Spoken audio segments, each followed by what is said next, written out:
Good afternoon, I'm Herman Green with the Midday News. A special welcome to those of you watching on onespotmedia.com. A manhunt is now on for 4 prisoners who escaped custody at the Falmouth lockup on Wednesday night.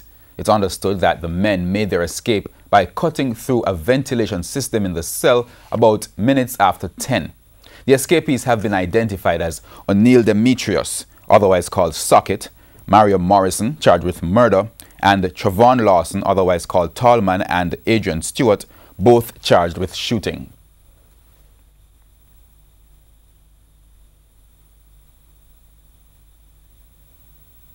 Is that an off-duty police officer assigned to the Falmouth police station was alerted by a source that suspicious men were seen along Cornwall Street in Falmouth. Cornwall Street is in close proximity to the Falmouth police lockup. These men were said look like prisoners. The off-duty police officer subsequently alerted within minutes his counterparts at the Falmouth police station. Checks were made at the cell when the 4 male prisoners was discovered missing. Superintendent in charge of the Trelawney Police Division, Dwight Powell, has made this appeal. We are presently appealing to the public who may have information relative to the whereabouts of these men to contact the nearest police station or 119, 911, 811, Crime Stop, or the Falmouth Police Station 954-3222, the Falmouth CIB at 954-3070. 3073 rather. We are appealing to the public to assist in the recapturing of these prisoners. In the meantime, the police officers who were on duty at the time of the escape have been removed from frontline duty. Superintendent Powell says the tools used by the detainees were not found. The Nurses Association of Jamaica, NAJ, has provided figures showing the extent of the impact of the noxious fumes on its members working at the Cornwall Regional Hospital in Montego Bay, St. James. President of the association, Carmen Johnson, said the last count revealed that 120 nurses have been affected. She has described it as a health emergency, noting that the NAJ does not feel the government is serious about addressing the issue. Ms. Johnson said between January and February, over 161 nurses employed at the hospital visited the staff clinic with various complaints and symptoms believed to be linked to the noxious fumes. These include rash, headache, loss of memory, weakness in the joints, high blood pressure, and inability to function as they would normally do. Chronic heart conditions who never had any issue. Yes. The skin, those who were browner, their skin are darker. They look bronzy. Those who are darker have this pale skin. When you speak to them, it's like they have to be thinking, trying to remember the date, their name, because having the loss of memory. Yes. Persons are just too weak to function because now it starts affecting the musculoskeletal system where they're just not able to move or to stand up for long. They are having, some will tell you that they have to use milk or they have to use baking soda to help to soothe the skin because that's how horrible it has got. Ms. Johnson said the nurses are also experiencing respiratory difficulties. She was speaking on RJR's Hotline program this morning. The Savannah Lamar Hospital has received a C-arm machine valued at $16 million. The machine will help to reduce the number of amputations by enabling the hospital to undertake more surgeries and reduce patient waiting time. The donation to the hospital was made recently. TVJ's O'Shane Masters has the details. Hailed as a significant boost to the Savannah Lamar Hospital, the C-arm machine is said to be a good response to the significant increase in trauma-related cases due to motor vehicle crashes, particularly biking accidents in Westmoreland. The implications of that you heard from the clinical mind, Dr. Dawes, in terms of the pace of doing procedures, the efficiency of the administration of procedures, the waiting time, the bed space that it will free up because you can now more precisely attack and deal with the problem that is at hand. Health Minister Dr. Christopher Tufton further noted that the number of trauma cases in Westmoreland is a serious cause for concern. I was told by the constabulary that on a monthly basis, you have probably 15 to 20 bike accidents. And many of them are unlikely to be restored to the position, meaning their human anatomy, that the position that they were in prior to those accidents. And on average, about 4 motor vehicle accidents per day is what the police is saying. In the meantime, Senior Medical Officer at the Savannah Lamar Hospital, Dr. Alfred Dawes, says with the addition of the machine, there will be significant improvements at the hospital, especially with bed spaces. At some points, we are having 104% occupancy. You can imagine where we will be sticking those patients in those instances. So we're going to be relieving bed space, and with more bed spaces, we're going to be able to admit more patients so we can do even more surgeries and have better outcomes. The CR machine is used to provide high-resolution X-ray images in real time, allowing doctors to monitor progress and immediately make any corrections during surgical, orthopedic, and emergency care procedures. O'Shane Masters, TVJ News. A resolution may be on the horizon to the standoff between attorneys representing members of the so-called Clarendon death squad cases and the government. Justice Minister Delroy Chuck indicated on Wednesday that there is a willingness to negotiate with the attorneys, but only under certain conditions. TVJ's Gillian Pearson has the details. The dispute escalated on Wednesday at the Home Circuit Court over the non-payment of fees to the attorneys representing members of the so-called death squad. The matter had to be adjourned following a strong commentary from the presiding judge over the government's non-payment controversy. However, Mr. Chuck argues that the government is considering options and is willing to have serious negotiations over the fees presented, but only if the figures provided are reasonable. I had intimated that I'm willing to look at, a fixed sum as a retainer, plus perhaps a daily amount, for each day of trial. So that is possible. The Attorney General and myself have been in discussion. We want to set a ballpoint figure that in the future, when anyone is charged, the contribution of the government should be X amount. But it cannot be an open book. It has to be realistic.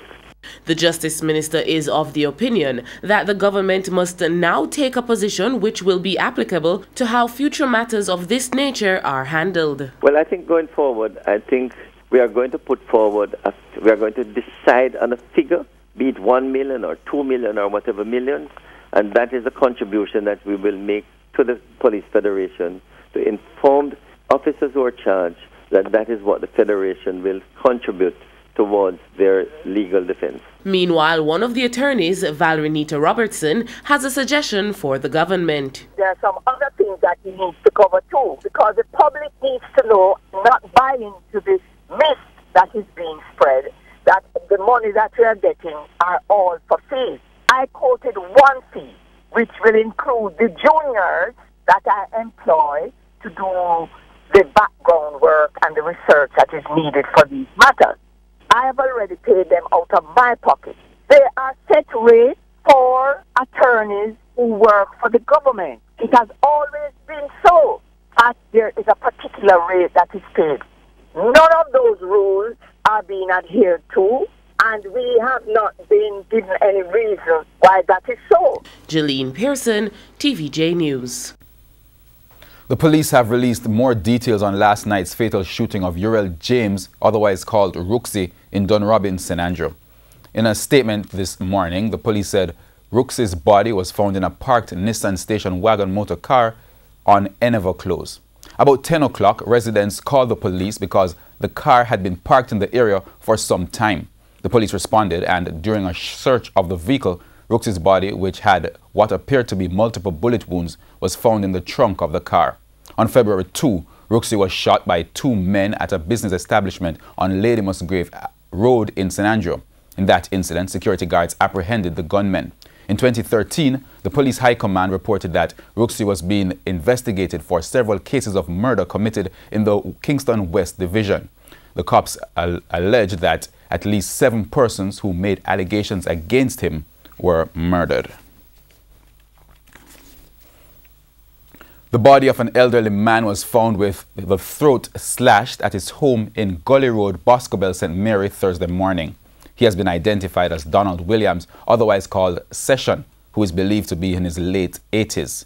Reports suggest that sometime this morning, a caretaker who lives on the premises woke up and found the dead body of the elderly man in a chair on the veranda and called the police. A resident expressed their sadness at the death of Mr. Williams.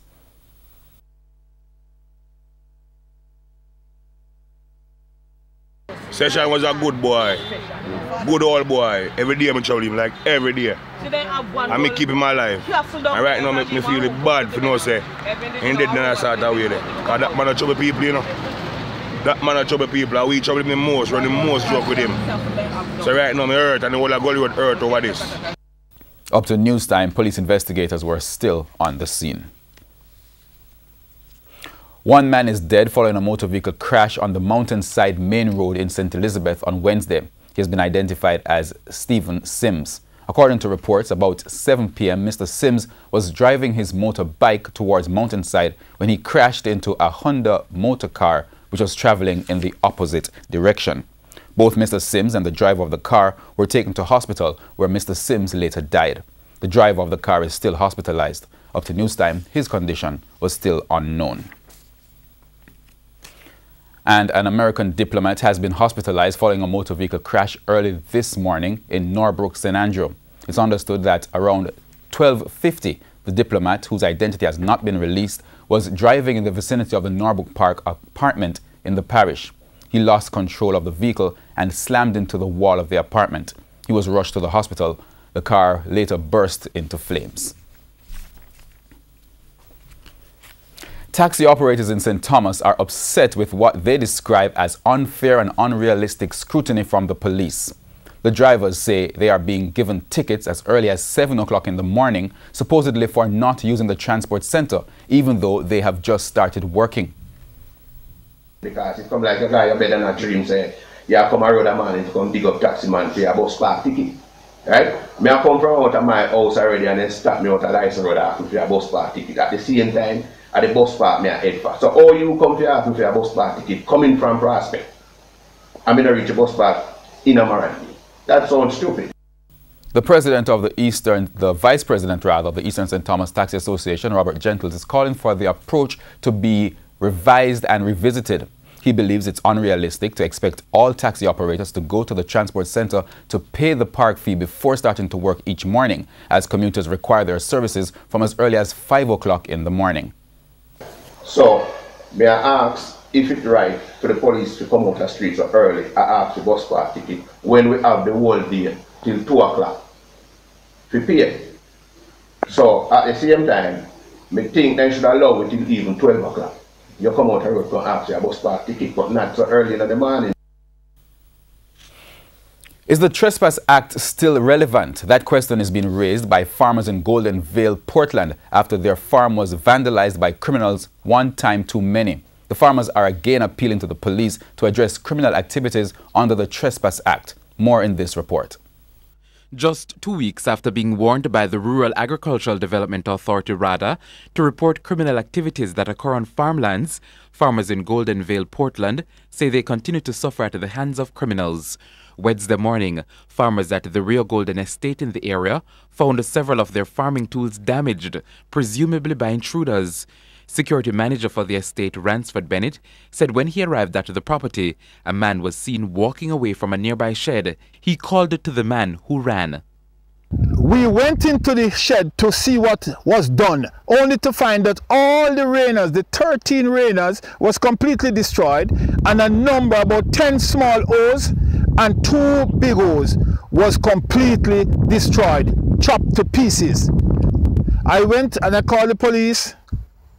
The police did not come, but they asked me to come down and make a formal report. I made a formal report for the police to come and take the necessary action. Mr. Bennett added that he's at his wit's end, as he believes reporting the matter to the police yields no justice. The police officer told me that they are not aware of the fact that there is a criminal charge for people who trespass on land. It is a private matter. I reminded the police of the Trespass Act, and irrespective of that, the police failed to arrest for offences committed on the property over a period of time. We have a number of people coming on the property because the police refuse to charge the people for trespass, which is a crime under the law. He highlighted that the police are not doing enough to prevent criminals from plaguing the estate, something he said has happened multiple times before.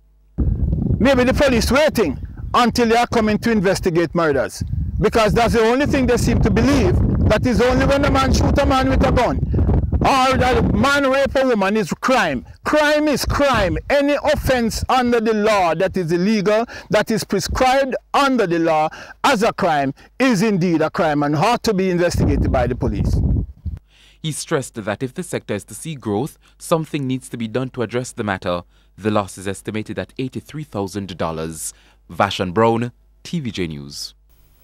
And that's the Midday News. I'm Herman Green. Join us at 7 for Prime Time News. On behalf of the news, sports and production teams, good afternoon.